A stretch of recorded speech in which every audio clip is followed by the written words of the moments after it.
அவர் தான் அங்கே அமைச்சர். அதனால எல்லாருக்கும் அந்த ஒரு இது இருக்கு. அடுத்த 10வது நிமிஷம் ஹாஸ்பிட்டலில் போறாரு அவரு.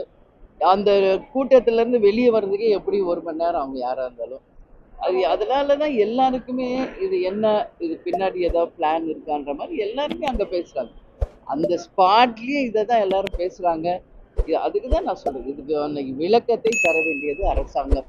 கள்ளக்குறிச்சியில வந்து பாத்தீங்கன்னா அதிகமான உயிரிழப்பு நடந்திருக்கு. அதே மாதிரி இந்த லாக்அவுட் டெஸ்ட் இந்த மாதிரி விஷயங்களை வந்து அமைச்சர்களோ அதாவது துணை முதல்வர் வந்து தன்னோட பயணத்தை கேன்சல் பண்றதுக்காக முதல்வர் யாரும் போய் சந்திக்காத நேரத்துல இந்த விஷயத்துல இவர் மும்மறு காட்டுறதுக்கு இருக்காதுன்னு இருக்கு. இவ்வளோ உயிர் சேதம் எங்கேயா பார்த்துருக்கோமா தமிழ்நாட்டில்?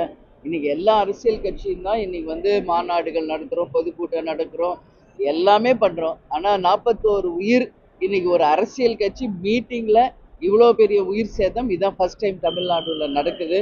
அப்போ நிச்சயமாக இது உலக கவனத்தை இன்னைக்கு கரூர்